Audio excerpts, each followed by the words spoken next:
معرفت میں آپ کا میزبان پرویز محمود آپ کی خدمت میں حاضر ہے۔ ناظرین، جیسا آپ جانتے ہیں یہ پروگرام 3 حصوں میں تقسیم کیا جاتا ہے۔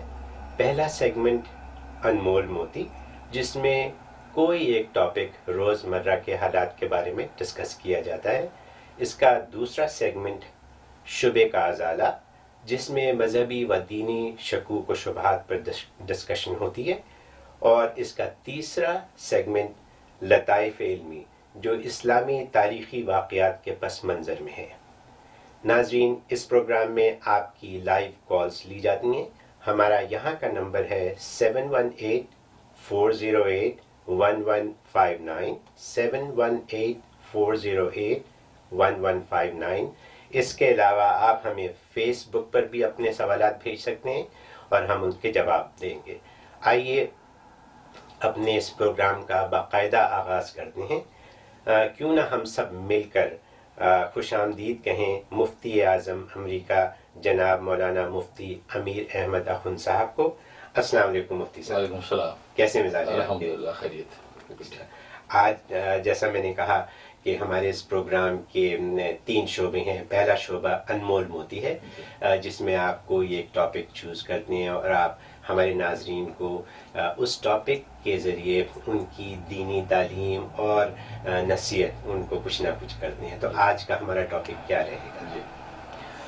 الحمدللہ وحدہ والصلاۃ والسلام علی من لا نبی بعدہ، اما بعد۔ جناب پرویز محمود صاحب، سب سے پہلے میں آپ کو شکر گزار ہوں کہ آپ مجھے اس پروگرام کشکول معرفت میں انوائٹ کرتے ہیں، اور میں بھی اشاعت دین، دفاع اسلام اور خدمت خلق کی نیت سے حاضر ہوتا ہوں، اور دعا گو ہوں کہ اللہ تبارک و تعالی اس پروگرام کو دین دگنی رات چوگنی ترقی عطا فرمائے۔ آپ بہت عمدہ کام کر رہے ہیں۔ یہ ہم جب باہر جاتے ہیں، لوگوں سے بات چیت ہوتی ہے تو ہمیں اس کا اندازہ ہوتا ہے، اور پھر ٹیلی فون پہ بھی لوگ جب ہمیں کال کرتے ہیں تو ہمیں پتہ چل جاتا ہے کہ آپ کا کام ماشاءاللہ بہت اعلیٰ ہے۔ الحمدللہ، بہت شکریہ۔ تو باقی یہ کہ انمول موتی کے حوالے سے آج میں ایک نیا ٹاپک یہ شروع کرنا چاہتا ہوں، اور وہ یہ ہے کہ احکام اسلام عقل اور حکمت کی روشنی میں۔ اس لیے کہ آج کی دنیا میں اسلام کے حوالے سے بہت سے اعتراضات، سوالات پیدا کیے جاتے ہیں۔ خاص طور پہ اسلام کے احکام کی حکمتیں پتہ کی جاتی کہ اس کے پیچھے کیا حکمت ہے، اللہ نے یہ حکم کیوں دیا ہے۔ اگرچہ ایک مومن مسلمان کو تو اس کی ضرورت نہیں ہے، وہ تو یہ سوچتا ہے کہ اللہ اور اللہ کے رسول نے جب حکم دے دیا تو دیٹس اٹ، بس اس کے بعد ہمیں اس پر کسی منطقی دلیل کی حاجت نہیں ہے، بلکہ یہی ہمارے لیے سب سے بڑی دلیل ہے کہ اللہ نے قرآن میں حکم دے دیا، لہذا ہمیں اس کو فالو کرنا ہے، اور رسول اللہ صلی اللہ علیہ وسلم نے حدیث میں حکم دے دیا، بس ہمیں اس کو فالو کرنا ہے۔ لیکن چونکہ آپ جانتے ہیں کہ ایک نئی نسل، نیا دور، ایک ایجوکیشن کے حوالے سے ایک بالغ نظریہ روز بروز نظر آتی ہے، تو لوگ اسلام کے احکام کے حوالے سے کوئی حکمت پتہ لگانا چاہتے ہیں کہ اس کے پیچھے کیا پس منظر ہے، کیوں یہ حکم دیا گیا، یہ چیز کس منطقی دلیل کے تحت جو ہے وہ اس کو لازم اور لاگو کیا گیا، یہ لوگ سوال کرتے ہیں۔ تو میں نے یہ سوچا کہ اسلام کی عبادات کے حوالے سے اور اس کی جو بھی احکام کے حوالے سے یہ ایک نیا ٹاپک شروع کروں، تو مختصراً علمی باتیں ہیں لیکن اس کو سلیس انداز میں ناظرین کے سامنے لاؤں کہ اس کے پیچھے کیا حکمت ہے۔ بہت خوب، بہت خوب۔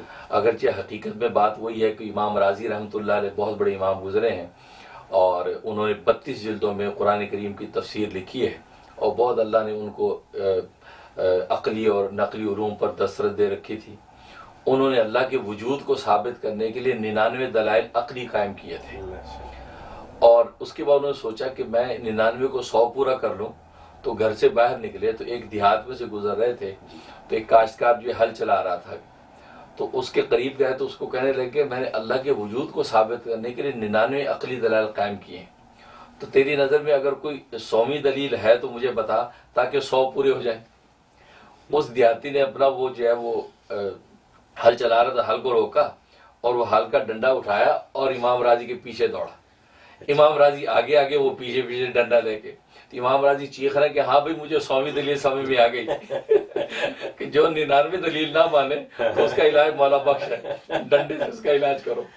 تو یہ جو آپ نے جو چیز شروع کی یہ بہت حقیقت سے بہت نزدیک ہے، خاص طور پہ امریکہ جیسی جگہ میں جہاں ہمارے بچے جن کی تعلیم اسکولوں میں جو بات چیت ہوتی ہے تو وہ تو حضرت آدم اور حوا کی باتوں کو ماننے سے انکار کر دیتے ہیں. صحیح بات، بالکل حقیقت ہے. تو یہ حقیقت ہے، تو اس لیے یہ آپ کی تعلیم جو ہے یہ بہت مفید رہے گی ہم سب کے لیے. الحمدللہ. اس لیے میں نے یہ شروع کیا.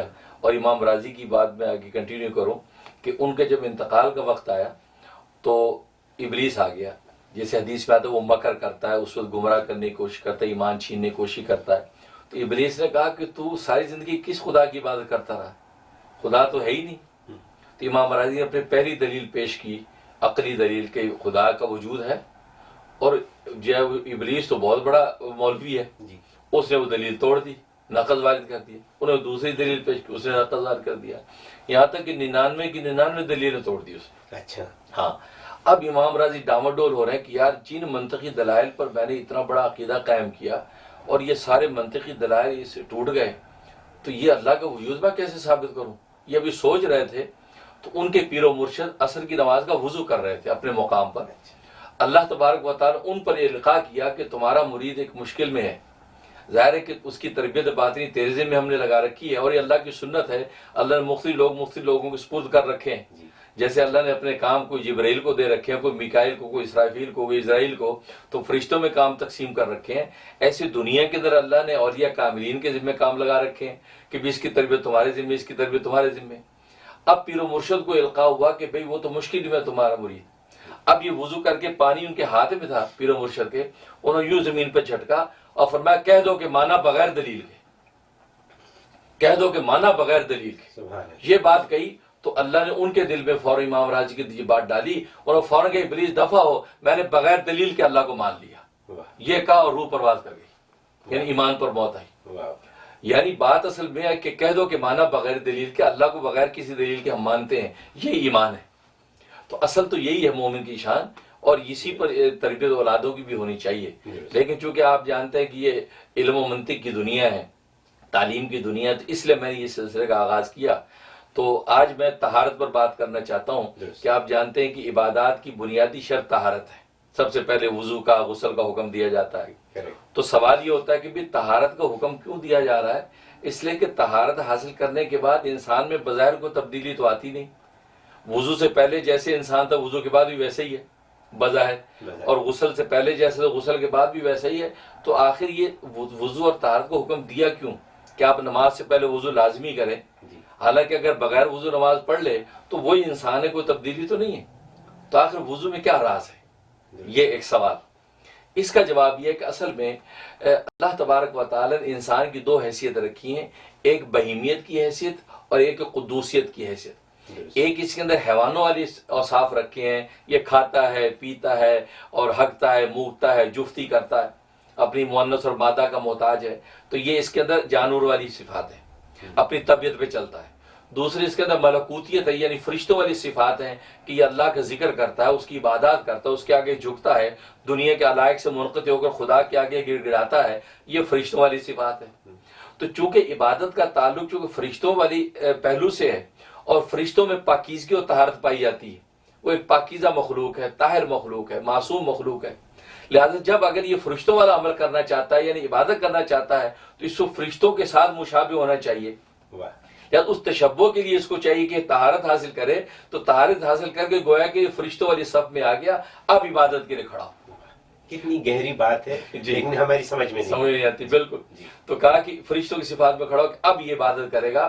اب اس نے عبادت جب کر رہا ہے اب یہ فرشتوں کی صف میں کھڑے گی. اگر وہ بہیمیت والی صف میں ہے اس کا مطلب اب اس کو پاکی کی ضرورت نہیں.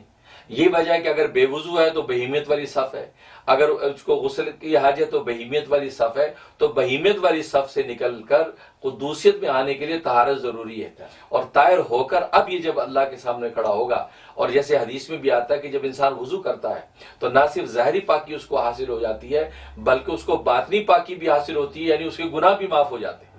ہاتھ کے گناہ گر جاتے ہیں، چہرے کے گناہ گر جاتے ہیں، ہاتھ پیر کے گناہ گر جاتے ہیں، تو گویا کہ ظاہر باطن سے جب پاک ہو گیا ملائکہ کی طرح، اب ملائکہ والا عمل کرنے کا اہل ہو گیا، اب عبادت کرے. ہمارا مذہب کتنا آسان اور سمپل آسان اور پاکیزہ ہے، بالکل. اس لیے حکم دیا جاتا ہے. واہ واہ واہ، بہت بہت بہت خوب. یہ طہارت والی بات جو آپ نے کی، واقعی اس سے یہ اندازہ ہوتا ہے کہ جب انسان وضو کر لے، تو میں اب اپنی بات کروں گا کہ وضو کرتے ہی ایک دم کچھ ایسا محسوس ہوتا ہے کہ جیسے کچھ بہتری ہو گئی ہے، کچھ اچھا لگنے لگتا ہے. اور ظاہری بات ہے کہ ابھی آپ نے فرمایا کہ جب آپ وضو کر لیتے ہیں اور طہارت کر لیتے ہیں غسل کے بعد، وضو کے بعد، تو آپ فرشتوں کی صف میں کھڑے ہو جاتے ہیں. واہ واہ، کتنی خوبصورت بات ہے یہ مفتی صاحب نے جو فرمائی. ہماری سمجھ میں یہ چیزیں آنی چاہیے، لیکن ظاہری بات ہے کہ ہمارے پاس وقت نہیں ہے، ہم پڑھتے لکھتے بھی نہیں ہیں اور سمجھنے کی کوشش نہیں کرتے ہیں. تو یہ آپ کے ذریعے اس رحم ٹی وی کے ذریعے ہم سب یہ باتیں اپنے ناظرین کو سمجھانے کی کوشش کریں گے. میرا خیال ہے ہماری ایک کال ہے، آئیے ایک کال لیتے ہیں. فرمائیے. ہلو، السلام علیکم. وعلیکم السلام ورحمۃ اللہ وبرکاتہ. فرمائیے. جی، میرا نام بابر ہے، میں نیو جرسی سے بات کر رہا ہوں. پچھلے پروگرام میں حضرت جی نے حضرت جی سے ایک سوال پوچھا تھا شخص نے طلاق کے سلسلے میں. میں وہی دوبارہ ریپیٹ کرنا چاہ رہا ہوں کہ پاکستان کے حوالے سے لوگ اگر طلاق دے دیتے ہیں تو قانون وہاں کا کہتا ہے کہ آپ کو 3 دفعہ طلاق دینی پڑے گی کورٹ میں.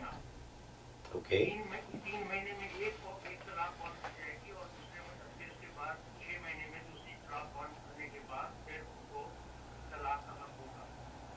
تو یہ کیا سلسلہ ہے، اس کے بارے میں پوچھنا تھا.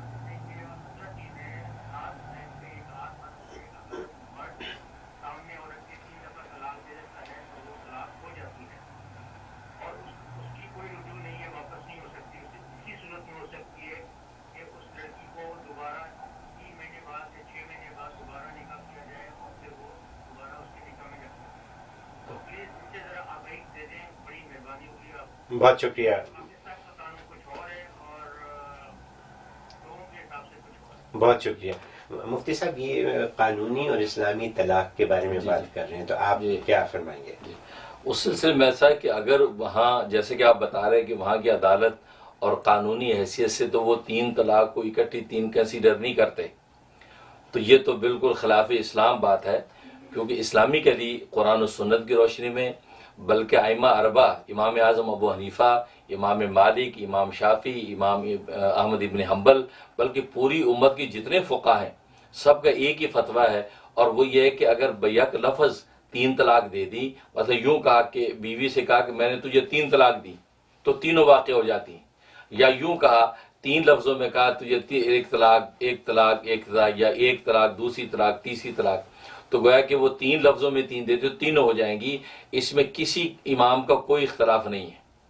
لہذا اصل میں یہی ہے کہ جب وہ طلاق اس طرح دے دی اس نے تو تینوں واقع ہو گئیں. اب یہ مغلظہ ہو گئی ہے. اب یہ جو ہے وہ عدت گزارنے کے بعد حلالہ شرع کے بغیر دوبارہ نہیں آ سکتی، اور یہ قرآن کریم کا حکم ہے کہ فلا تحل لہ من بعد حتی تنکح زوجا غیرہ، کہ اب یہ بیوی جو ہے اس مرد کے لیے حلال نہیں ہوگی جب تک کہ وہ جب وہ کسی دوسرے سے نکاح کر لے. یعنی حلالہ شرع کی پوری تدبیر کرنے کے بعد اب یہ پہلے کے پاس نکاح میں آ سکتی ہے، اور یہ قرآن کا حکم ہے حلالہ شرع کا. لہٰذا یہ تینوں طرح کے واقع ہو گئی ہیں، اور یہ اسلام کا حکم ہے. اگر وہاں کی عدالت کے اندر کوئی اس کے علاوہ ڈیفرنٹ قانون چل رہا ہے تو ظاہر اسلام کا یہ فیصلہ نہیں ہے. اور بلکہ یہ فیصلہ تو سعودی عرب کی سپریم کورٹ نے بھی یہ فیصلہ کر رکھا ہے کہ پوری دنیا کے اس کو جاری کر دیا انہوں نے کہ یہ 3 طلاق ایک لفظ سے دیں یا ایک مجلس میں دیں تو تینوں واقع ہو جاتی ہیں. اس میں کسی امام کا کوئی اختلاف نہیں ہے. لہٰذا آج اگر بعض لوگ یہ بات کہتے ہیں جی اگر 3 دے دو تو 1 ہوتی ہے، تو یہ وہ بالکل خلاف قرآن، خلاف حدیث اور خلاف فقہ کی یہ بات کرتے ہیں. لہٰذا اس کا کوئی اعتبار نہیں ہے. اگر 3 دیں 1 ہوتی ہے تو پھر 9 دیں 3 ہونی چاہیے ان کے نزدیک، تو 9 دیں 3 کیوں نہیں ہوتی؟ تو یہ نہیں سینسیبل بات بھی نہیں ہے. لہٰذا قرآن سنت کا فیصلہ یہ کہ تینوں طلاق ہو گئیں اور حلالہ شرع کے بغیر دوبارہ اس کے نکاح میں نہیں آ سکتی. بہت شکریہ. آئیے دوسری کال لیتے ہیں. ہیلو ہلو جی، السلام علیکم. وعلیکم السلام. میں جی فواد صاحب فرمائیے. جی مفتی صاحب سے ایک سوال کرنا چاہتا ہوں. جی جی مجھے یہ پوچھنا تھا, پہلے تو مفتی صاحب میں آپ کا بہت فین ہوں, آپ کا فیس بک یوٹیوب پہ کافی فالو کرتا ہوں. ماشاء اللہ بہت آپ کے لیکچر بہت انفارمیٹیو ہوتے ہیں, ماشاء اور اللہ. آج کل کے حاضر دور کے جو مسائل ہیں ان کو کافی حد تک اچھا سالو کرتے ہیں اور ایڈریس کرتے ہیں. بہت شکریہ فواد. جیسا کہ جلدی میں اور کبھی آفس سے ٹائم نکال کے اگر کچھ لوگ سانگ کے ساتھ ہی وضو کر لیتے ہیں, اسی پہ ہی مسا کر لیتے ہیں, آپ کے خیال میں کیا یہ جائز ہے, مکروہ تو نہیں, اور اگر یہ جائز نہیں ہے تو اس کا کیا متبادل کیا جا سکتا ہے؟ جی فواد صاحب مسا کے بارے میں بات چیت کر. جی جی ہاں, یہ بڑا اچھا سوال ہے, بروقت سوال ہے. اور امریکہ میں خاص طور پہ یہ سردی کا موسم شروع ہو گیا ہے, تو لوگ آفیسز میں یہ کہتے ہیں کہ ریگولر ساکس کے اوپر مسا کر لیتے ہیں. تو یہ یاد رکھیں کہ ریگولر جو ساکس ہیں ان کے اوپر مسا نہیں ہوتا, اس پہ نہیں ہوتا. ہاں چمڑے کے ساکس آپ کے ہیں یا اتنے موٹے اونی ساکس ہیں کہ اس کے اوپر اگر پانی ڈالا جائے تو وہ اندر جلد تک نہیں پہنچتا, اور اس کو پہن کے چلیں تو 3 میل تک چلے اور وہ پھٹے نہ, تو وہ ایسے ساکس اگر ہیں تو اس کے اوپر آپ مسا کر سکتے ہیں. لیکن ریگولر جرابیں جس کو بولتے ہیں اس کے اوپر مسا کرنا قطعاً جائز نہیں ہے. جو لوگ کرتے ہیں ان کو طہارت حاصل نہیں ہوتی. اور جیسے میں نے ابھی بتایا کہ طہارت تو ایک لازمی چیز ہے, اور قرآن کریم میں صاف صاف طہارت کا حکم ہے. امام اعظم ابو حنیفہ رحمۃ اللہ علیہ تو چمڑے کے موزے پر بھی مسے کے اس وقت تک قائل نہیں ہوئے جب تک کہ اس کے دلائل اتنے روز روشن کی طرح ان کے سامنے نہیں آ گئے کثرت سے کیونکہ قرآن کی آیت میں تو ایسا کوئی حکم ہی نہیں, وہاں تو پاؤں دھونے کا حکم ہے. تو امام اعظم ابو حنیفہ نے دلائل اکٹھے کیے کہ یہ چمڑے کے موزے پہ مسا ہو سکتا ہے. تو جب اتنی احادیث کثرت سے ان کو مل گئی, جیسے سورج چمکتا ہوا ہے, تب جا کے انہوں نے یہ فتویٰ دیا کہ چمڑے کے اوپر مسا کر سکتے ہیں. تو وہ چمڑے کے مسے پر اتنی مشکل سے قائل ہوئے ہیں, اور جبکہ آپ ریگولر جرابوں پہ مسا کرتے پھر رہے ہیں, یہ بالکل غلط ہے. اس سے آپ کو وضو نہیں ہوا, پاؤں آپ کو دھونے پڑیں گے. اور جیسے آپ بتا رہے آفس میں جلدی ہے, ٹائم ہے, کوئی بات نہیں, آپ وضو پورا کریں, بھلے نماز کا وقت نکل جائے لیکن آپ نماز پڑھیں تو پورے طریقے سے, بھلے قضا کریں لیکن نماز صحیح. جلد بازی کے اندر اگر آپ نماز پڑھی اور آپ نے اس کے اوپر مسا کر دیا اور وہ طہارت ہوئی تو نماز ہی نہیں ہوئی. لہٰذا یہاں امریکہ میں بہت عام رواج ہوتا چلا جا رہا ہے, ریگولر جرابوں پہ مسا کر لیتے ہیں. اس سے بالکل اس پر ایک بھی صحیح حدیث نہیں کسی کے پاس, کسی بھی کے پاس ایک صحیح حدیث اس پر نہیں ہے کہ ریگولر جرابوں کے اوپر جو مسا کیا جا سکتا ہے. نہ نبی پاک صلی اللہ علیہ وسلم نے کیا, نہ صحابہ نے کیا. ایمان ہے کہ جو جن صحابہ کی حدیثیں پیش کی جاتی جو کہ ضعیف حدیثیں ہیں, اس کے اندر بھی ریگولر جرابوں کا ذکر نہیں ہے. وہ بھی چمڑے کی جرابوں کا ذکر ہے, وہ بھی اونی موٹی جرابوں کا ذکر ہے. لہٰذا یہ بہت بڑی مسکنسیپشن ہے, اس سے آپ بچیں. تو ریگولر جرابوں پر مسا کرنے سے بالکل وضو نہیں ہوتا. بلکہ میں تو کہا کرتا ہوں, بھائی پہلے انسان اتنی مشکل سے آج کے جھمکٹے والی زندگی سے ٹائم نکال کے نماز کے لیے نکلتا ہے, تو بھائی پاؤں کے چکر میں آپ نے اپنی نماز ضائع کی. بھائی پاؤں دھو لیں, ہاتھ پیر دھو لیے, پاؤں دھو لیں, پاؤں دھو کے آپ جو کریں. ورنہ یہ کہ چمڑے کے آپ موزے استعمال کریں تاکہ کم از کم یہ نماز کی جو 10 منٹ نکلے ہیں وہ نماز صحیح طریقے سے اللہ کے حضور پہ پہنچے. لیکن بے وضو کر کے نماز پڑھنے کا فائدہ کیا, بلکہ اس کا وبال پڑے گا. اس سے تو حدیث میں آتا ہے کہ بہت سی نمازیں ایسی ہیں کہ جس کو انسان خراب کر کے پیش کرتا ہے, اور خراب کرنے کا مطلب یہ طہارت کی نہیں اور نماز کے لیے آپ کھڑے ہو گئے, تو ایسی نماز حدیث میں آتا ہے آسمان کی طرف جاتے ہوئے نماز کے لیے بد دعا کرتی ہے کہ اللہ جیسے اس نے مجھے برباد کیا, یا اللہ اس کو بھی تو برباد کر. تو ایک عابد بندہ بد دعا دیتے تو لوگ ہل جاتے ہیں, یا خود نفس عبادت بد دعا دے رہی ہے تو وہ دعا تو قبول ہی قبول ہے. اس لیے بھائی اس مسکنسیپشن سے نکلیں. بالکل یہ بہت بڑا جو ہے وہ ایک فتنہ ہے, بلکہ کہ یہ ریگولر جرابوں پہ مسا کر لیں, کسی بھی صحیح حدیث سے یہ ثابت نہیں ہے. لہذا آپ جو ہے وہ چمڑے کے موزے پہ مسا کریں, اور یا بہت موٹی اونی جرابیں ہوں تو اس پہ مسا ہو سکتا ہے, ورنہ نہیں. ورنہ آپ جو پاؤں کو دھوئیں اور اسی سے نماز آپ کی ہوگی. یہ ایک بہت قیمتی مسئلہ تھا جس کا آپ نے بڑی تفصیل سے فواد کو جواب دیا. ہم سب کے لیے جواب بہت ضروری تھا. مفتی صاحب اب وقت ہوا ہے ایک وقفے کا, تو ہم حاضر ہوتے ہیں چھوٹے سے وقفے کے بعد.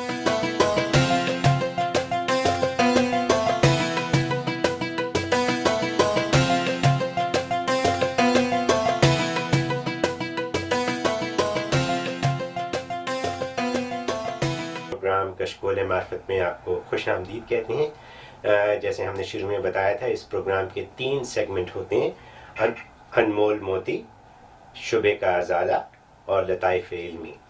ہمارا پہلا سیگمنٹ ہو چکا ہے. ہم دوسرے سیگمنٹ یعنی شبے کا ازالہ کی طرف جائیں گے, لیکن اس سے پہلے کہ ہم وہاں جائیں مولانا مفتی منیر احمد اخن صاحب ہمارے ساتھ موجود ہیں اور بے تحاشا کالز ہیں، تو ہم ان چاہنے والوں سے بات چیت کریں گے اور پھر اپنے دوسرے سیگمنٹ کی طرف چلیں گے. تو کیوں نہ ہم اپنی کال لیں. مفتی صاحب کال لیتے ہیں. تو السلام علیکم. جی السلام علیکم، یو آر آن ایئر. جی فرمائیے.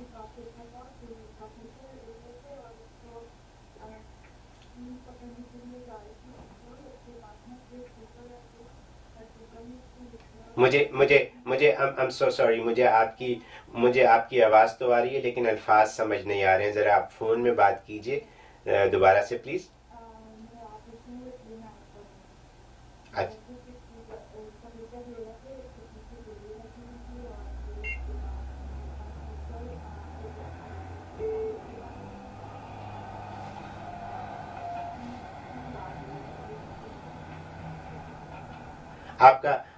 آپ کا سگنل خراب ہے.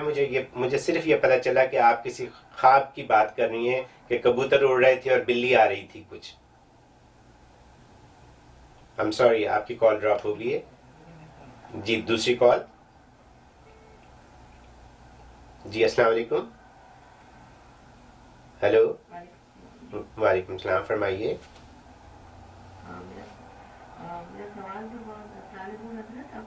وعلیکم السلام. الحمد للہ. جی جی. تو حضرت میرا سوال یہ ہے کہ جیسے جمعہ کی نماز جو ہے وہ عورتیں تو گھر پر ہی پڑھتی ہیں، لیکن بعض لوگ یہاں پر یہ کہہ رہے ہیں کہ جیسے خطبہ سے پہلے ہم نماز بھی پڑھ سکتے گھر پہ بھی، کیا یہ بات صحیح ہے؟ اور دوسرا میرا سوال یہ ہے کہ بعض دعائیں ہمارے روزمرہ کی اس میں ہوتی ہیں کہ ہم نے پڑھنی ہے، جیسے میرا ہدف ہے میں نے یہ پڑھنی ہے، تصویر حج کرنی ہے، لیکن بعض دفعہ نہیں پڑھ پاتے تو لوگ کہتے ہیں کہ اس لیے نہیں پڑھ پاتے کہ آپ کو کوئی ایسی کوئی طاقت ہے جو آپ کو روک دیتی ہے پڑھنے کے لیے. تو میرا بس یہ آپ کا سوال ہے کہ آپ سے جواب دے دیجیے. جی ہاں جی. جہاں تک پہلے سوال کا تعلق ہے کہ عورتیں جمعے کی نماز گھر پہ پڑھتی ہیں، پہلی بات تو یہ کہ عورتوں پر جمعہ واجب نہیں ہے، لہذا اگر کبھی پڑھنا بھی ہو تو اگر مسجد کے اندر سیپریٹ انتظام ان کے آنے جانے کا، ان کی جو سیپریٹ جیسے یہاں امریکہ میں عام طور پہ ہوتا ہے، تو وہ مسجد جا کے جمعہ پڑھ سکتی ہیں، اس میں کوئی مذائقہ نہیں ہے. لیکن یہ گھر پہ جمعہ کی نماز نہیں ہوتی. یہاں زور کی نماز گھر میں پڑھیں گی. باقی رہا یہ سوال کہ لوگ یہ کہتے ہیں کہ جمعے کی نماز پہلے ہو جائے پھر زور پڑے، ایسا نہیں ہے. عورتوں کے لیے گنجائش ہوتی ہے کہ جیسے ہی زور کا وقت داخل ہوا ہے تو اس کے بعد وہ گھر میں اول وقت کے اندر عورتیں اپنی نماز ادا کر سکتی ہیں. جمعے کی نماز، زور کی نماز ہو یا عصر کوئی بھی نماز ہو، تو اول وقت میں عورتوں کو گھر پہ نماز پڑھنے کی اجازت ہے، وہ پڑھ سکتی ہیں. لیکن اگر جو ہے عورت مسجد جا کے جمعے کی نماز پڑھنا چاہتی ہے اور وہاں باپردہ اور سیپریٹ انتظام ہے تو وہاں جا کے پڑھ سکتی ہے، اس سے زور کی نماز ساقط ہو جائے گی، اس کی طرف سے جمعہ اس کا ادا ہو جائے گا. لیکن ویسے بنیادی طور پر اس پر جمعہ واجب نہیں ہے. اور جہاں تک دوسرے سوال کا تعلق ہے تو اس میں یہ کہنا کہ بھی وہ بعض دعائیں جو پڑھنے کی روٹین ہے اور اس کے اندر جو انسان نہیں پڑھ پاتا، ناغہ ہو جاتا ہے، تو جناب کوئی طاقت ہے جو روکتی ہے. تو بارہ ہو بھی سکتا ہے کہ بعض انسان پہ کوئی ایسی شیطانی چیزوں کا تسلط ہو جس کی وجہ سے تکاسل ہو گیا ہے، سستی ہو گیا ہے اور وہ معمولات اس کے ٹوٹ گئے ہیں. اس پر توبہ استغفار کرنا چاہیے. اس لیے عام طور پہ لکھا ہے کہ حسن بصری رحمۃ اللہ علیہ فرمایا کرتے تھے کہ اگر گناہ کی کثرت ہو تو اس شخص کو تہجد اور فجر کی نماز کی توفیق نہیں ہوتی. جس سے گناہ ہو جائے تو اس سے اللہ تبارک و تعالی تہجد کی نماز اور فجر کی نماز کی توفیق سلب کر لیتے ہیں. تو یہ ایک جو ہے کہ وجدانی اور غیبی چیز ہے. تو اللہ تبارک و تعالیٰ بھی بس اوقات آدمی کی کسی ایسی بے احتیاطی یا کوتاہی کی وجہ سے ہو سکتا ہے اللہ تبارک و تعالیٰ توفیق دعا نہ دیتے ہوں. لیکن یہ کہ بنیادی طور پر یہ کہ انسان خود جو ہے پورا اس کی استقامت کی دعا بھی کرے اور استغفار بھی کرے اور اس کو اللہ کی توفیق سمجھ کے اللہ سے دعا کر کے اپنے معمولات میں لگا رہے اور بغیر کسی عذر شرعی کے نوافل جو معمولات اس کو ترک نہیں کرنا چاہیے، ورنہ اس کا بینیفٹ ہوتا نہیں ہے. بہت شکریہ آپ کی کال کا. حضرت ہمارا وقت ہوا ہے دوسرا سیگمنٹ شروع کرنے کی، شبے کا ازالہ، جس میں مذہبی و دینی شکوک و شبہات کے اوپر ڈسکشن ہوتی ہے. اور مجھے معلوم ہے کہ ہمارا آج کا ٹاپک بہت کرنٹ آپ نے چوز کیا ہے، جو امریکن الیکشن کے بارے میں ہے. تو آئیے اس ٹاپک پہ بات کرتے ہیں. مجھے یقین ہے کہ تمام لوگ دلچسپی سے اس بات کو سنیں گے. تو فرمائیے آپ کا کیا کہنا ہے یہ امریکن الیکشن کے سلسلے میں؟ ظاہر ہے کہ آج کی دنیا کے اندر جو ہے وہ جمہوریت کے حوالے سے الیکشن ہی کے ذریعے سے انتخاب کیا جاتا ہے کسی بھی لیڈر کا.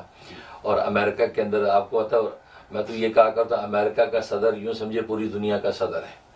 کہ امریکہ کا لیڈر پوری دنیا کا لیڈر اس وقت، کیونکہ امریکہ کو اللہ تبارک و تعالیٰ نے جو دنیاوی وجاہت عطا کی ہے اور اس کو سپر پاور بنایا ہے، لہٰذا اس کی جو ہے وہ پریزیڈنٹ کی جو سیٹ ہے بڑی اہمیت رکھتی ہے.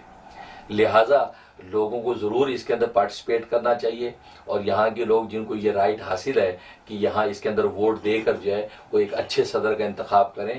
وہ اچھے صدر کا انتخاب ہوا ہے کہ پوری دنیا کے امن و امان کی بحالی کے لیے ہوا ہے کہ فیصلہ کر رہے ہیں. کیونکہ اگر ایسا صدر آیا کہ جو پوری دنیا کے لیے امن و سلامتی کا باعث ہے اور خود امریکہ اور امریکہ کے اندر رہنے والوں کے لیے امن و سلامتی کا باعث ہے، تو آپ کا ووٹ جو ہے بڑی اہمیت رکھتا ہے. لہٰذا ضرور اس کے اندر پارٹیسپیٹ کرنا چاہیے. اور جو وہ بہتر سے بہتر شخص کو، ظاہر ہے کہ یہاں تو آپ کو پتہ ہے کہ اسٹریٹجی ہر بندے کی، ہر امیدوار کے ہمارے سامنے ہوتی ہے.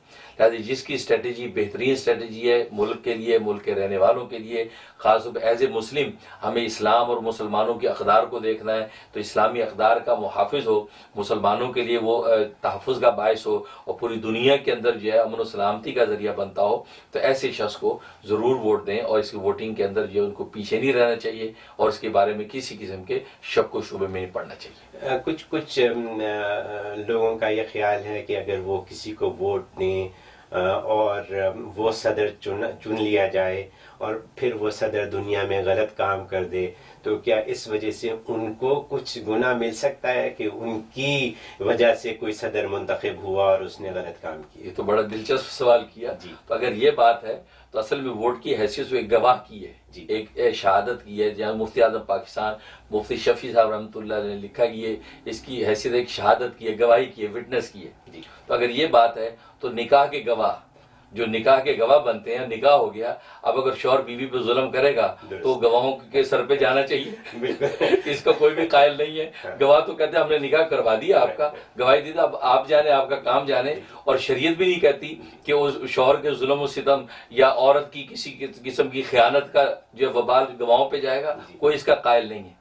بالکل اسی طریقے سے جب آپ نے اپنا حق ووٹ دے دیا، آپ نے ظاہری اسٹریٹجی دیکھ کے یار بندہ صحیح ہے اور آپ نے ووٹ دے دیا، اب آگے جو کچھ کرتا ہے اگر اس سے ایسے کچھ احوال پیش آ گئے جو ظلم و ستم کا باعث ہے، دنیا کے اندر بدامنی اور جنگ و جدال کا باعث ہے، تو جنہوں نے ووٹ دیا اس کی گردن پہ اس کا کوئی وبال نہیں ہے. اسی شخص کی گردن میں وبال ہوگا، کیونکہ یہ تو ایک گواہ تھا، اسے وٹنس کیا اور ووٹ کیا اور صدر بن گیا. اب آگے وہ جانے، اس کا کام جانے. اچھا، میرا ایک سوال اور ہے جو شاید آپ جواب دینا چاہیں یا نہیں، لیکن میں پوچھوں گا ضرور، اور وہ یہ کہ آپ کے خیال میں کس کو ووٹ دینا چاہیے؟ 2 کینڈیڈیٹ ہیں امریکہ میں اس وقت، تو ان دونوں میں سے آپ کے خیال میں کس کو ووٹ دینا چاہیے؟ اچھا، اسپیسیفک تو کسی کا نام لینا میرے لیے مشکل ہے، کیونکہ ظاہر ہے کہ میں نہیں کسی کی ذمہ داری لے سکتا. نصیحت تو کر سکتے، لیکن نصیحت میں یہ کروں گا کہ اصل میں جیسے کہ میں نے بتایا کہ یہ دیکھا جائے کہ جو بندہ ووٹنگ کے لیے کھڑا امیدوار، تو وہ ایجنڈا اس کا کیا ہے. جس کا ایجنڈا ملک کے لیے، ملک کی قوم کے لیے مفید ہے، اور خاص طور پہ ایز اے مسلم ہم سوچیں اسلام اور مسلمانوں کے لیے تحفظ کا باعث ہے، اسلامی اقدار کا وہ احترام کرتا ہے، تو ضرور ایسے شخص کو ووٹ دینا چاہیے تاکہ کل کو اسلام اور مسلمانوں کے حوالے سے امریکہ جیسے ملک کے اندر کوئی مشکلات پیش نہ آئیں. اور پھر میں جیسے بتایا کہ یہاں کا صدر، اس کا مطلب اس کا امپیکٹ پوری دنیا میں پڑنا ہے. لہٰذا آپ ایسے بندہ چوز کریں کہ جو پوری دنیا کے اندر جو ہے اس کا آپ کو پہلے سے تجربہ بھی ہو کہ پوری دنیا کے اندر پالیسیز اس کی کیا چلی ہیں یا اس کی کوئی ہسٹری ہے یا نہیں ہے، اور یہاں کے حوالے سے وہ کیا کہتا ہے. تو جو بیسٹ آپ کو لگے کہ جو اسلام مسلمانوں کے حوالے سے، ملک کے حوالے سے بیسٹ ہے، آپ اس کو چوز کریں. باقی اللہ تبارک و تعالیٰ کی سپرد ہے، اللہ تبارک و تعالیٰ راہ نکالنے والا ہے. آپ نے بہت خوبصورت جواب دیا. آئیے ہمارے کوئی کالر لائن پہ ہیں، ان سے بات کرنی ہے. فرمائیے. السلام علیکم. جی فرمائیے. جی جی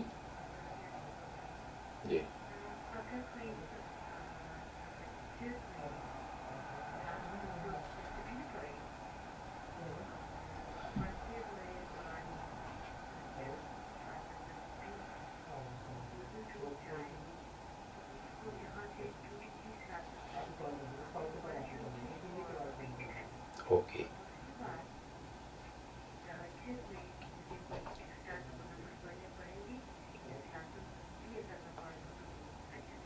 اوکے گڈ کوشچن. جی بہت اچھا سوال ہے. اس میں ایسا ہے کہ پہلی بات تو یہ کہ تہجد میں اگر آپ نے صلاۃ التسبیح پڑھی تو دی بیسٹ، بہت اچھا ہے. اس میں آپ کو ایکسٹرا تہجد کی نفل پڑھنے کی ضرورت نہیں. وہی صلاۃ التسبیح کے نوافل تہجد کے نوافل کے قائم مقام ہے، بلکہ وہی تہجد ہے آپ کا. اور باقی اس دوران میں اگر وضو ٹوٹ گیا تو آپ کو نئے سرے سے وضو کرنا پڑے گا. وضو کر کے پھر نئے سرے سے آپ کو شروع کرنی پڑے گی. اثر نو وہیں سے کنٹینیو نہیں کر سکتے. مطلب اگر دوسری رکعت میں وضو ٹوٹ گیا، اب وہ وضو کرنے جائیں، وضو کر کے آ کے اب دوسری رکعت سے کنٹینیو نہیں کریں، ایسا نہیں ہے. بلکہ اثر نو آپ کو جو ہے وہ اسٹارٹ کرنی پڑے گی صلاۃ التسبیح. بہت شکریہ، تھینک یو. خواتین و حضرات، آپ رحم ٹی وی نیو یارک کا لائیو شو کشکول معرفت دیکھ رہے ہیں. ہمارا فون نمبر ہے 7184081159. آپ ہمیں کال کر سکتے ہیں اور ہمارے فیس بک پر بھی سوالات بھیج سکتے ہیں. آئیے ہم ایک کال لیتے ہیں. السلام علیکم. ہیلو، جی فرمائیے. وعلیکم السلام. وعلیکم السلام. جی میں یہ خواب بتانا چاہتی تھی آپ سے، کفایہ مقامات سے بات کر رہی ہوں. تو میں نے خواب میں دیکھا کہ آپ جو ہے ہمارے گھر آتے ہیں اور ماشاء مطلب ہمارا گھر بہت زیادہ خوبصورت ہو گیا ہے. تو ماشاء وہ بہت اچھے آپ آئیے، مگر آپ کے ساتھ بھی کوئی ہے کہ اپنا کوئی کام بھی ہے آپ کے پاس جو آپ کام وغیرہ کریں گے تو خوبصورت کام ہے. تو اور ہماری امی سے بات ہوتی ہے، وہ بھی ہے ہمارے ساتھ ہی یہاں پہ، اور وہ کہہ رہی کہ مطلب خیال رکھو ان کا ہر چیز کا، ان کے گھر مطلب کھانے پینے کا صاحب ہے. اور پھر مطلب اس طرح سے خیال آپ کا رکھا جا رہا ہے اور آپ اپنا کام وغیرہ کر رہے ہیں، اور آپ ماشاء اللہ بہت سی چہرہ آپ کی پرانی اور اس طرح سے. اور میں مطلب کچن میں کام کر رہی ہوں، کچن بھی بہت خوبصورت ہے. میرے شوہر میرے پاس آتے ہیں تو وہ میں کہتی ہوں سے کہ آپ جائیں حضرت جی سے پوچھ لیں، کوئی وظائف وغیرہ بتا دیں گے، وہ آپ کو جو ہے آپ کے درد وغیرہ رہتا ہے گردن میں وہ بتا دیں گے. پھر اسی طرح ہم کمرے میں بیٹھے ہیں تو آپ آتے ہیں اور کہتے ہیں کہ جلدی جلدی ٹی وی کا سیٹ اپ صحیح سے لگاؤ، کیونکہ بہت سارے لوگ میرا انتظار کرتے ہیں، مجھے وہ پروگرام شروع کرنا ہے. کوئی ٹی وی کا جو پروگرام ہے وہ بہت سارے لوگ اس ٹائم پہ وہ کرتے ہیں. تو میں بڑی وہ ہوتی ہوں کہ دیکھو حضرت جی کو کتنا خیال ہے سب کا. تو اس طرح سے آپ کا بہت بہت ریئلسٹک خواب ہے، اور یہ بات بالکل حقیقت ہے کہ حضرت کو تمام لوگوں کا بہت زیادہ خیال ہے، ہر وقت خیال رہتا ہے. ان کو دوسروں کا خیال زیادہ ہے، اپنا خیال کم ہے.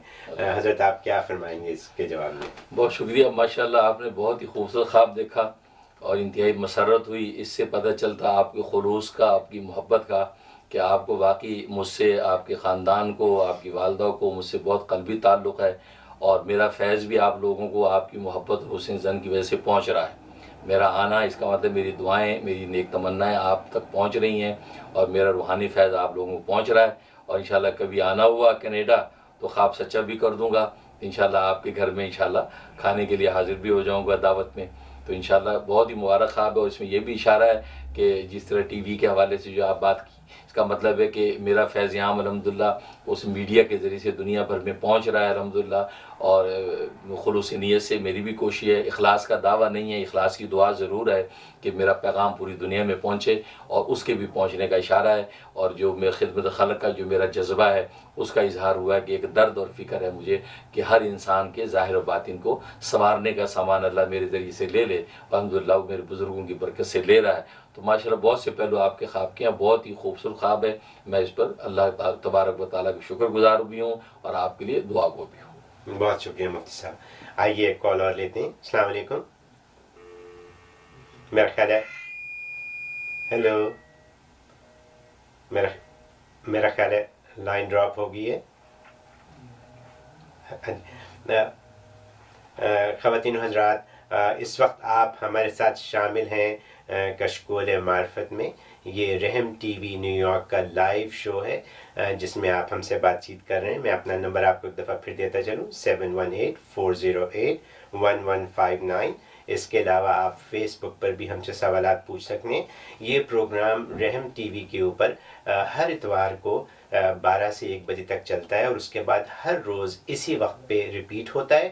اور اس کے علاوہ خاص طور پہ اس کو ریپیٹ کیا جاتا ہے ہر منڈے اور ہر وینسڈے کو رات کے 11 بجے.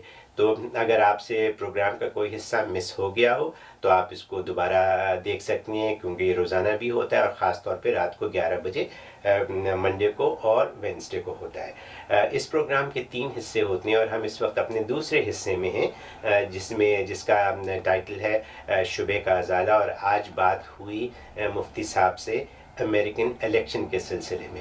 تو مفتی صاحب آپ نے بہت اچھی رائے دی لوگوں کو، یہ آپ نے نہیں فرمایا کہ کس کو ووٹ دینا چاہیے، which is all okay and fine, but آپ نے سب کو یہ ترجیح دی، سب کو یہ نصیحت کی کہ سب لوگ ووٹ ڈالنے تو ضرور جائیں نا، بالکل ووٹ ڈالنا ضروری ہے، یہ ہمارا فرض بھی ہے اور حق بھی ہے۔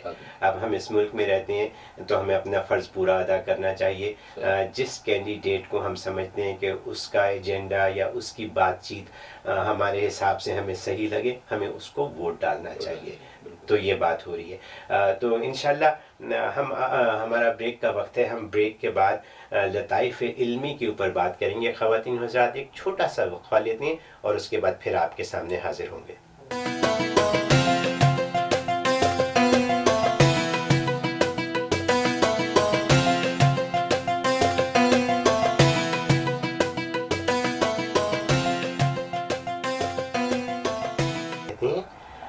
ہمارا یہ پروگرام جس کے 3 سیگمنٹ ہوتے ہیں، اس کے تیسرے سیگمنٹ کا وقت اب شروع ہوا چاہتا ہے، لیکن اس سے پہلے کہ ہم اس کو شروع کریں ہم ایک کال لیتے ہیں۔ السلام علیکم۔ وعلیکم السلام۔ فرمائیں۔ وعلیکم السلام۔ میرا سوال یہ ہے کہ میری بیٹی میڈیکل کا ایگزام دے رہی ہے آج کل، تو کافی محنت کرتی ہے بہت زیادہ، تو مجھے ان کی کامیابی کے لیے کوئی وظیفہ بتا دیجیے۔ اور دوسرا سوال یہ ہے، حضرت ہمارے گھر میں ایک بلّا ہے جو پالا ہوا ہے 4-5 سال سے ہے وہ ہمارے گھر میں، تو ابھی قریب کی بات ہے کہ وہ باہر تھا، گھر سے باہر چلا جاتا ہے تھوڑی دیر کے لیے، پھر آ جاتا ہے، لیکن میں کچن میں کام کر رہی تھی تو مجھے ایسا لگا کہ سیڑھیوں سے وہ اتر کے نیچے جا رہا ہے بیسمنٹ کی طرف، اور میں نے مجھے اچھی طرح وہم نہیں ہے، میں دیکھا اس کو، لیکن تھوڑی دیر بعد وہ دروازہ کھلتا ہے اندر آنے کے لیے، تو جب میں نے آ کے دروازہ کھولا تو وہ باہر تھا، تو کل سے ایسے ذہن میں عجیب سے خیال آ رہے تھے، تو پلیز آپ اس کی مجھے وضاحت کر دیجیے، بہت مہربانی ہوگی۔ جہاں تک پہلے سوال کا تعلق ہے تو اس کے لیے 2 عمل نوٹ کر لیں۔ ایک سورۃ انبیاء آیت نمبر 79، یہ روز 10 دفعہ کے پانی وانی دم کر کے بیٹی کو پلائیں۔ ایک تو یہ عمل کرنا ہے، اس سے انشاءاللہ ان کے لیے پڑھائی آسان ہو جائے گی اور کامیاب ہوں گی۔ دوسرا فجر کے بعد اور عصر کے بعد 125 دفعہ یا علیمو اور 21 دفعہ یا ناصرو، 125 دفعہ یا علیمو، 21 دفعہ یا ناصر پڑھ کے اس کی کامیابی کی دعا کریں۔ انشاءاللہ اس کے لیے امتحان آسان بھی ہوگا اور کامیابی بھی ہوگی۔ بہت مجرب رزلٹ آؤٹ ہونے تک یہ وظیفے جاری رکھیں، انشاءاللہ فائدہ ہوگا۔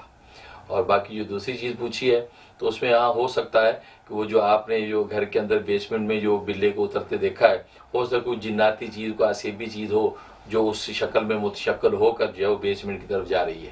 اور اصل میں آپ بتا رہے ہیں اصل جو بلّا وہ باہر تھا، جو دروازہ کھرچا اس نے دروازہ کھولا، تو ہو سکتا ہے کیونکہ یہ ہوائی چیزیں، جناتی عصیبی چیزیں ہر جگہ موجود ہوتی ہیں اور ان کو اللہ نے یہ قوت دے رکھی ہے کہ کسی بھی شکل میں متشکل ہو سکتی ہیں، تو ہو سکتا ہے اسی بلے کی شکل میں متشکل ہو کر بیسمنٹ میں جا رہی ہوں۔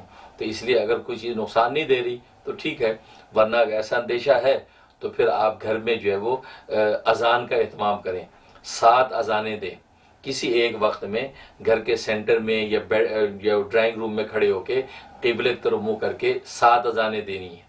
چنانچہ پہلی اذان دے کر آپ نے جو ہے دائیں طرف پھونکنا ہے، دوسری اذان دے کر بائیں طرف پھونکنا ہے، تیسری اذان دے کر سامنے پھونکنا ہے، چوتھی اذان دے کر پیچھے پھونکنا ہے، اور 5ویں اذان دے کر آسمان کی طرف پھونکنا ہے، پھر 6ٹھی اذان دے کر زمین کی طرف پھونکنا ہے، اور پھر 7ویں اذان دے کے قبلے کی طرف پھونکنا ہے، کیونکہ مغرب، مشرق، شمال، جنوب اور قبلہ اور اوپر اور نیچے، تو 7 ڈائریکشن میں 3 پھونکے مارنی ہیں اور بلند آواز سے اذان دینی ہے۔ تو یہ اذان آپ بھی دے سکتی ہیں، کیونکہ یہ علاج کے لیے اذان ہے، یہ اذان نماز کی اذان نہیں ہے، لہٰذا عورت بھی دے سکتی ہے۔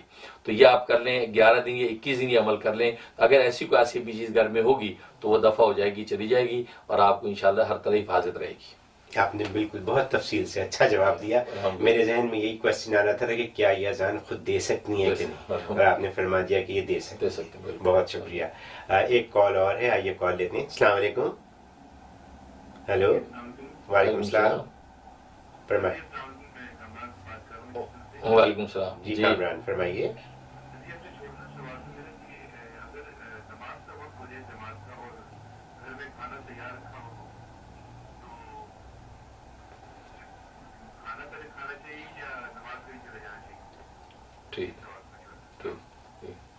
شکریہ. ماشاء اللہ, اچھا سوال کیا. یہ اب آپ کی کیفیت پر ہے کہ اگر کھانا گھر میں تیار ہے اور آپ کو بھوک کی کیفیت ہو گئی ہے تو پھر آپ کو پہلے کھانا کھانا ہے, اس کے بعد آپ نماز کے لیے جائیں. بھلے جماعت چھوٹ جائے تو آپ کھانا کھائیں, لیکن اگر بھوک کی کیفیت ایسی نہیں, کھانا بھلے گھر میں پک گیا ہے اور تیار ہو گیا ہے لیکن آپ کو بھوک کی ایسی کیفیت نہیں ہے, تو پھر آپ جو نماز پہلے پڑھ لیں پھر آگے کھانا کھا لیں.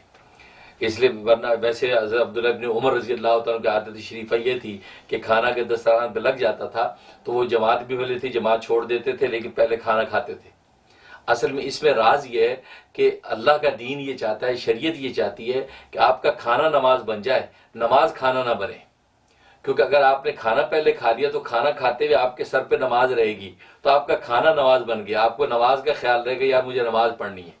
تو اللہ یہ چاہتے ہیں کہ آپ کا کھانا نماز بن جائے, یہ بہتر ہے اس سے کہ آپ نماز میں چلے گئے اور وہاں آپ کو کھانے کا خیال آ رہا ہے, منہ میں بار بار پانی آ رہا ہے, تصور نماز یا جلدی نماز سلام پھرے تو جا کے بریانی کھاؤں, قورمہ کھاؤں, تو آپ کی نماز کھانا بن گئی.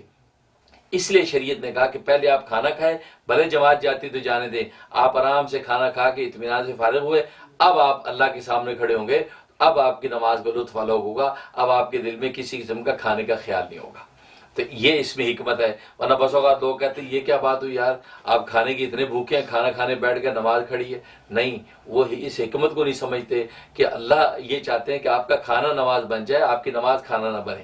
اس لیے آپ پہلے کھانا کھائیں, اس کے بعد نماز پڑھیں. سبحان اللہ. مفتی صاحب یہ جو آپ نے جواب دیا یہ تو آپ نے میرے دل کی بھی بات کر دی, اور یہ ہم بہت سارے لوگوں کے, کیونکہ یہاں وقت کی کمی ہے نا, اس وجہ سے یہ سوالات اٹھنے ہیں کہ کھانا جلدی کھائیں, نماز کو دیر ہو رہی ہے. میں نے دیکھا ہے اپنے ہی گھر میں بھانجوں بھتیجوں کو کہ دوڑ رہے ہیں مسجد کی طرف, اور سب کہہ رہے ہیں کہ کھانا کھا لو. انہوں نے کہا نہیں, کھانے میں دیر ہو جائے گی. لیکن جس طریقے سے آپ نے یہ جواب دیا کہ آپ کا کھانا ہی نماز بن جائے, تو اگر ہم سب ایسے سوچنے لگیں تو بڑی آسانیاں ہو جائیں اور مشکلات سے ہم نکل جائیں.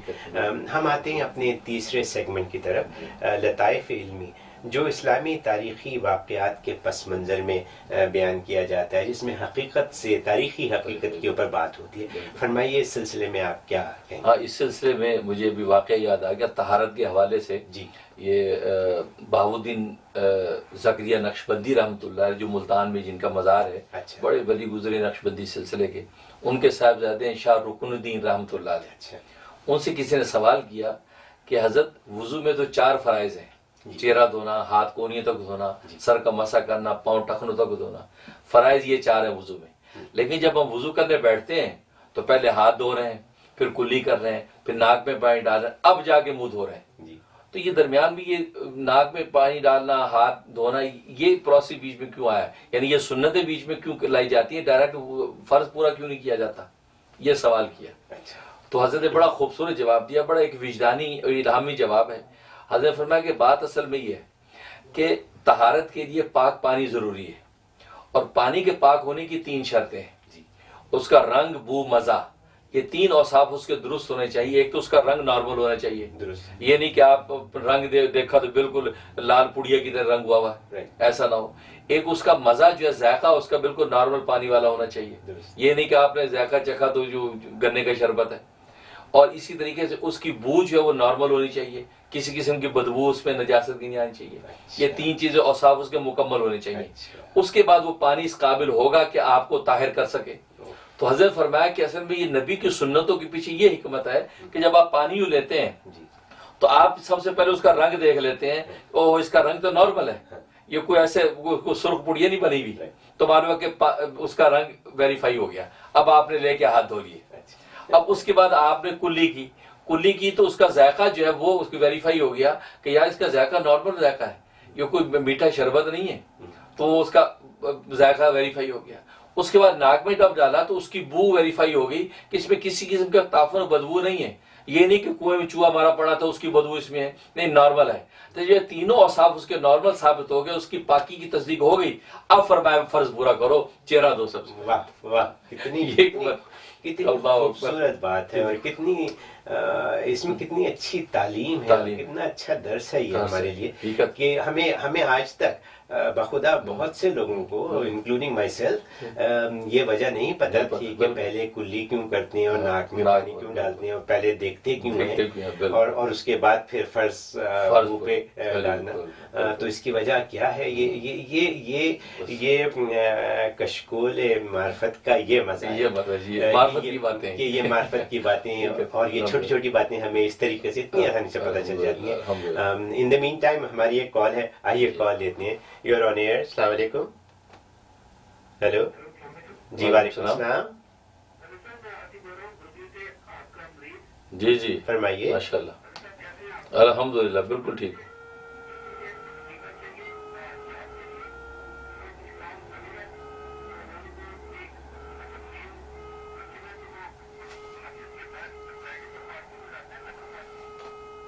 آپ کی آواز کٹ رہی ہے. آپ کی آواز بالکل صاف نہیں آ رہی. آپ بتائیے. ہاں پھر سے بیچ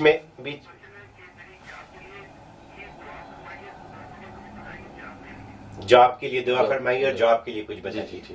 جی جاب پہلے جی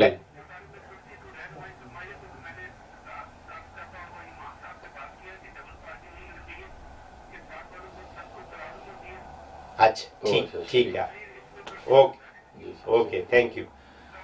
ٹھیک ہے. ہاں جہاں تک جاب کا تعلق ہے اس کے لیے آپ وظیفہ نوٹ کر لیں. عشاء کے بعد یا وہابو آپ نے 1414 دفعہ پڑھنا ہے، اول آخر 14 مرتبہ درود شریف. یہ پڑھ کے آپ نے جاب کی دعا کرنی ہے اور 92 ڈیز کی نیت سے آئیے عمل شروع کر لیں.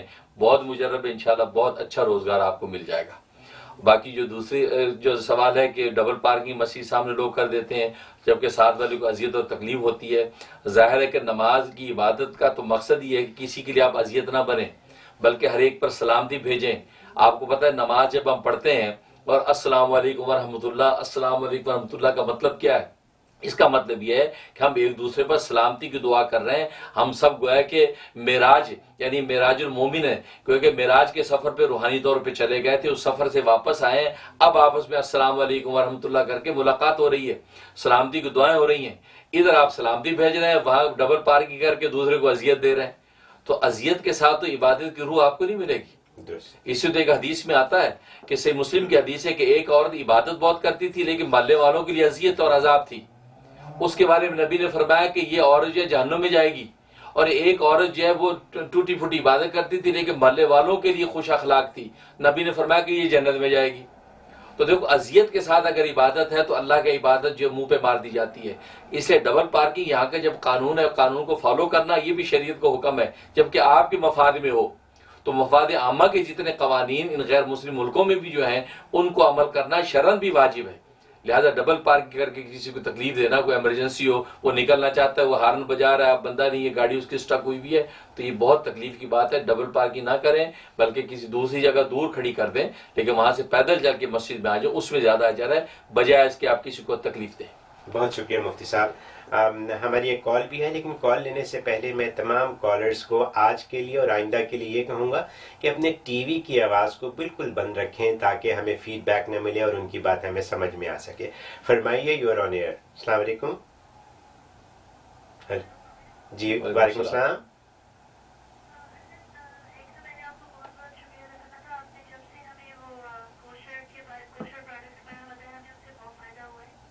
بہت شکریہ. ماشاء اللہ.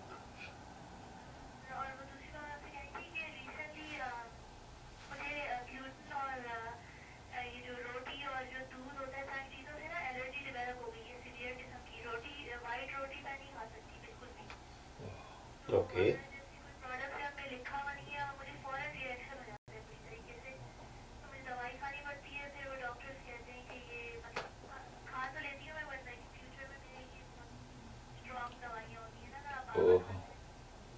ٹھیک ہے.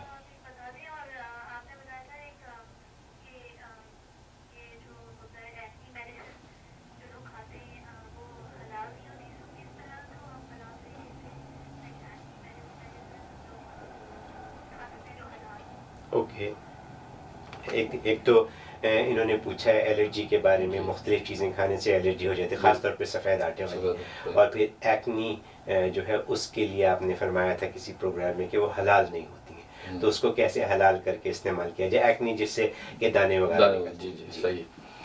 جہاں تک پہلے سوال کا تعلق ہو، اس کے لیے آپ وظیفہ نوٹ کر لیں انشاءاللہ. جن کو بھی کسی بھی فوڈ سے الرجک ہوتی ہے اس سے ان کو بہت فائدہ ہوگا.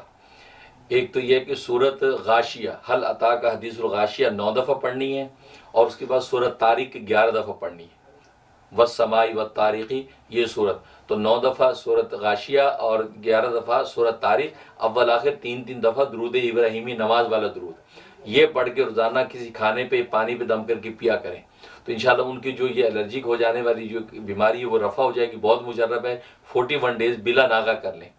ناغے کے دن آ جائیں تو بعد میں پورا کر لیں، لیکن اس پہ عمل کریں انشاءاللہ. آپ کو جو ہے جیسے آپ نے پہا گلوٹن وغیرہ سے یا جو ہے سفید آٹے سے آپ کو الرجک ہوتی ہے، انشاءاللہ وہ آپ ختم ہو جائے گی. اور باقی جو ایکنی کے حوالے سے اس میں کہ ظاہری جلد کے اوپر اگر ایسی کوئی چیز لگانی ہے کریم وغیرہ، اور وہ اس کے اندر کوئی ایسی اگر چیز ملی ہوئی ہے کہ جس میں کوئی مذائقہ، تو اس میں اجازت دی گئی ہے کہ بیماری کے علاج کے طور پہ ظاہری بدن پہ اس قسم کی اگر کوئی کریم لگانا چاہیں تو لگا سکتے ہیں، کوئی حرج نہیں ہے. باقی یہ کہ نماز وغیرہ کے جو وضو کرنا تو اس کو صاف کر دیا جائے. تو بطور علاج کے آپ ظاہری استعمال اس کا کر سکتے ہیں کہ جس میں اگر کسی قسم کی جو ایسی چیز ملی ہوئی جو ناپاک ہے یا ناجائز ہے، لیکن ظاہری استعمال اس کا جائز ہے، اس کی گنجائش ہے. چنانچہ حضرت حکیم الامت مجدد ملت مولانا اشرف علی تھانوی رحمہ اللہ تعالیٰ نے بہشتی زیور میں اس پر تفصیل سے کلام کیا ہے، تو اس کو آپ استعمال کر سکتے ہیں. بہت شکریہ حضرت. ہماری بہت سی کالیں ہیں، ہم جلدی کالز لیں گے اور جواب دینے کی کوشش کریں گے. فرمائیے، یو آر آن ایئر. اپنا ٹی وی کی آواز بند کریں پلیز، ٹی وی کی آواز بند کریں. فرمائیے. جی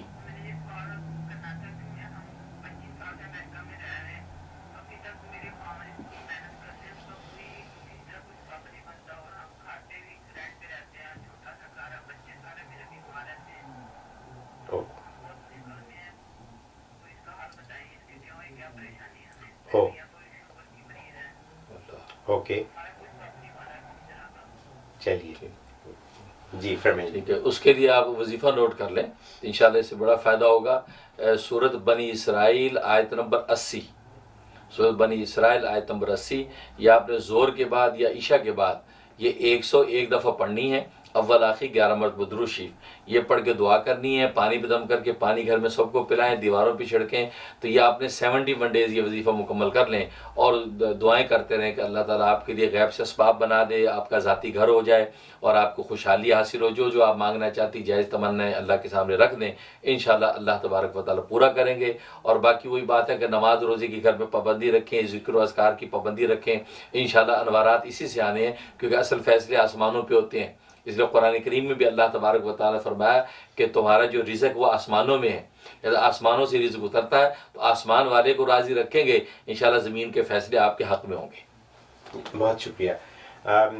خواتین و حضرات، ہم اپنی آخری کال لیں گے کیونکہ وقت بھی ختم ہو جائے گا. اس کے بعد آپ سے درخواست ہے کہ آپ اپنے تمام سوالات کو یا تو ہمیں فیس بک کے اوپر اپنے سوالات بھیجیں یا آپ ہمیں ای میل کریں. تو ہم کال لیتے ہیں. You are on air. السلام علیکم. وعلیکم السلام. جی فرمائیے. الحمدللہ الحمدللہ.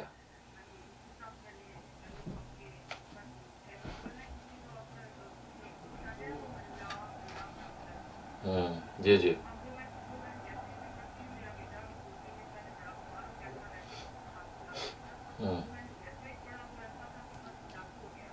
ماشاء اللہ. واہ.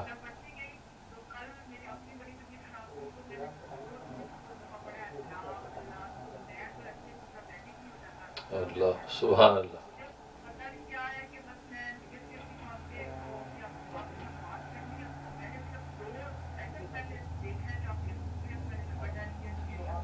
اللہ ماشاء اللہ.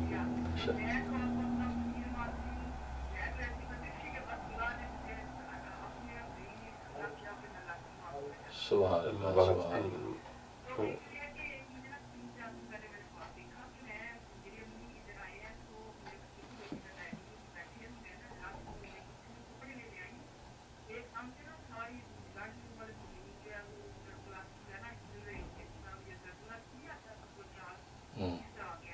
صحیح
اوکے چلیے جواب دیتے ہیں جی فرمائیے. ماشاء سب سے پہلے آپ کی محبت کا شکریہ. ماشاءاللہ آپ جو ہے وہ میری بات پہ خلوص دل سے عمل کرتے ہیں. اللہ تعالیٰ آپ کو برکت عطا فرماتے ہیں.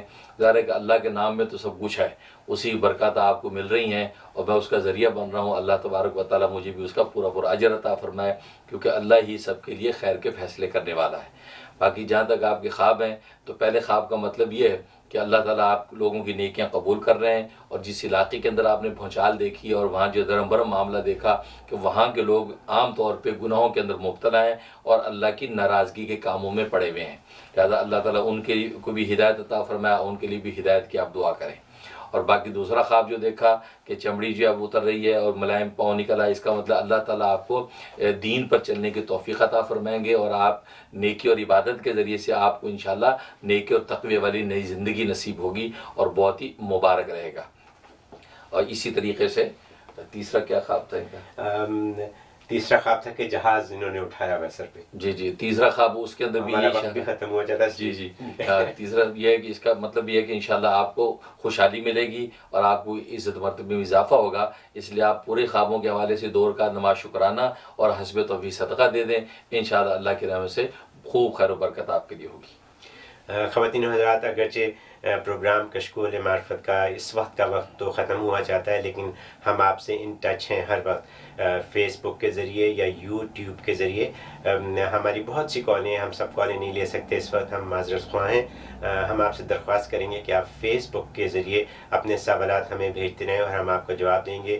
یوٹیوب پہ بھی آپ ہمیں سبسکرائب کریں, جس میں کہتے ہیں نا لائک کرنے کو, تو وہ لائک کریں آپ ہمیں.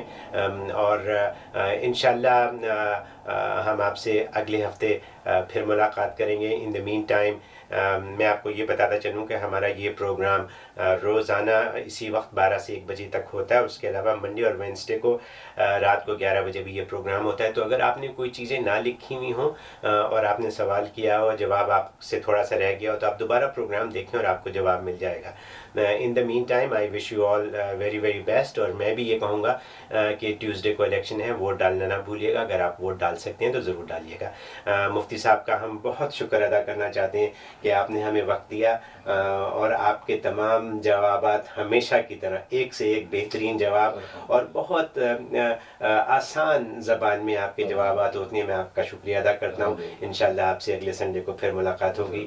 اس وقت تک کے لیے ہم کو اجازت دیجیے. اللہ حافظ. ناصر.